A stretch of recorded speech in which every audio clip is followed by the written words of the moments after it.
Good evening. My name is Mr. Carter, and I teach social studies at Estrelita High School here in Galt, California.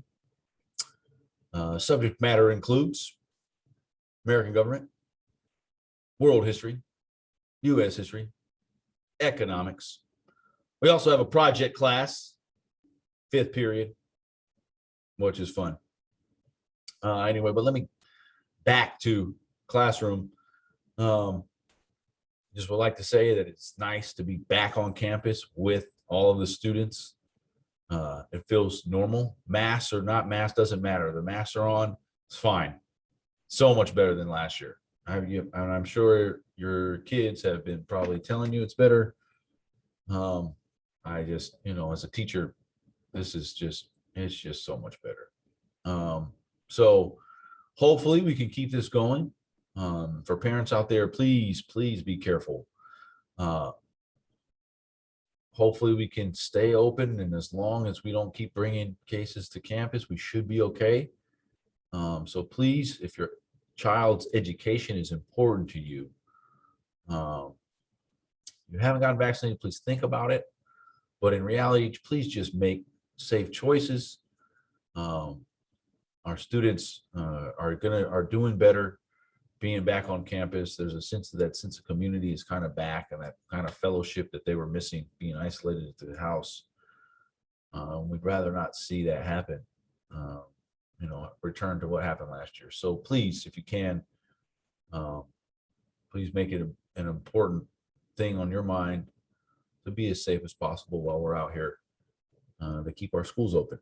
We need your help, basically, right, to keep this rolling. And I'm telling you, it's like mind-numbingly better. So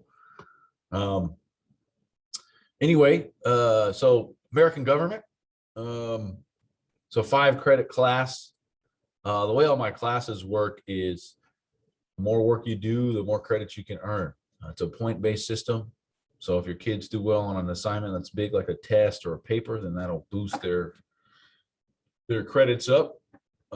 We have assignments day to day, or I try to keep it going, day to day assignments that they can do. So basically they're here and I'm helping them get through the work. And every 100 points is a credit in my class. So we don't have really a backup of online where kids can do both like last year. So, they got to be here and they got to be working. And if they do that, I'll get them done with their government requirements. And in the meantime, they'll hopefully learn a little something about the purpose of government, the role of government, how we created our democracy today. And, there's a lot of issues that we could pull in, from real life. And so I try to work that in here as best I can. And so, on a day-to-day basis, we may get a little off track and kind of discuss what's happening in the world, but let's put it into a context about what we're learning in class. At least that's the goal, right? So that's government, 5-credit class, 1st period. Please get them kids, make sure they're here on time. Don't be late. 2nd period's world history, which is a newer class for me to teach. I previously only taught government and U.S. history. This is the 3rd year I've taught world history. I don't count last year, but the year before that was my first time since like student teaching. So, but it's fun. I like teaching it. We do a lot of geography. It works the same way. It's a 10-credit class though. But the more work the kids do, the more points they get, the more credits they earn. So it's up to them. Also, for all my classes, all the work, there's no late work until the quarter's over. When the quarter's over, I won't take anymore. But if they're missing stuff or they're close to finishing and there's some open assignments they missed in the past this whole quarter to get to their 5 credits or whatever they need to finish this, we'll take them, right? I just want to see them put in the effort they need to get their credits. And if it happens to be from assignment they missed in August and it's October when we're getting ready to close the books, I'll take it. World history. So we've been talking about origin stories and looking at different cultures and where, how do they describe where humans came from, where the earth comes from, right? And so, you know, whether it's been Judeo-Christian, we look at a scientific explanation, we look at a Mayan, we go into, someone is doing a presentation on China and the Yoruba, Nigeria, and the Iroquois in New York. So we're kind of trying to get a sense of, you know, what are some similarities across cultures about, you know, where we come from and what kind of things are similar and different. And so it's been pretty interesting. The kids are presenting that at the end of this week, before we move into like what we would think of as like history class, right? Where I'm going to crack open a book and learn some vocabulary and stuff like that. That's coming. But in the meantime, we've been talking about time, and we've been doing these origin stories. U.S. history. Kids have a geography test. The day you're watching this video, they need to be able to name all 50 states. It's kind of depressing that, you know, our kids don't know where stuff is. So as we go through U.S. history, it helps to put some context to that, right? Where stuff is. So geography, again, is something that's important just to me in general. And I, you know, the kids don't really know it too well. So we go over it, right? It's important. So anyway, so we're doing that. And we recently have been learning about the different Native Americans groups that lived all over North America. And the kids all did some research on one and presented that to the class. There's some pretty good presentations put together. And so we're getting into Columbus, you know, and then we'll get into Jamestown, the colonies, and then we'll get into the nuts and bolts about, you know, why we revolted against British rule, stuff like that. So we're getting there. We're getting our sea legs under us. In U.S. history, it's also a 10 credit class. So some kids need it. It's going to take them a while, but we'll get them done. They do the work, I get them done. Economics is a little different. Economics is all on Ingenuity, which is our online system, which they also use for independent studies. I actually don't have any econ books to teach from anyway.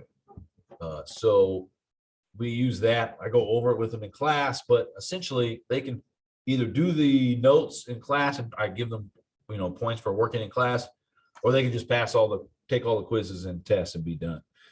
There's no reason anyone should not have economics finished in one quarter. If your kid is in fourth period economics, let them know that you're expecting them to be done in October, because I am. They should be finished, right? There's no reason for that, because it's all online. They can go, you know, as fast, and they can work on it anywhere at any time. There's no assignments they need to wait for or anything like that. They can just move right ahead. And then they could also supplement that work that they're doing on their own with what they do in class. So we may start up like recently we were talking about budgeting and spending, credit, mortgages, things like that. There's a kind of a personal finance unit it starts with. So that's always kind of interesting to go over with the students. We're going to talk about investing a little bit next week, but there's no notes provided by the, you know, within the curriculum. So we're going to learn about investing, and then we may play the stock market game, which I haven't done before. But now that I'm teaching economics, maybe it's time to give it really a try. So that's kind of cool. We'll see if we can invest some fake money and make money, and maybe a couple people in class will see that as something that they might want to do later in life. So hopefully at least that's the goal, right? So that's economics. Last class, if I have fifth period, is a project class, which is really an open-ended project-based learning class. I try to give the kids, you know, the option to kind of choose kind of what kind of stuff they want to work on, whether it's artistic, whether it's woodworking. You know, a default in the fall is we go out to the garden, and that's really what we've been doing. We've been working in the garden here at Estrelita to try to get it cleaned out, and see if we can't restore it. A couple kids have got a pretty good sized project going. I'm looking forward to seeing them finish that. You know, it's a class where there's some extra funds for us to buy supplies, so that's nice. So if the kids come up with a good idea and they kind of give me a plan on how they want to execute it, and we'll find them the materials and we'll let them get to work and creating something. And so anyway, that's our project class. It's actually a really fun class, but it's only fifth period, so we only get 40 minutes, but it always goes by fast, especially when you're outside working. So Even had someone who was nervous got on the weed whacker today. That was good. Had the safety goggles on. Okay, don't worry, I'm watching out for your children. But it was cool to see her get to work, and she was kind of nervous, but she handled it, and then she actually enjoyed doing it. So those are the kind of things we're doing here at Estrelita, trying to build well-rounded individuals, but also hopefully get kids to enjoy school again.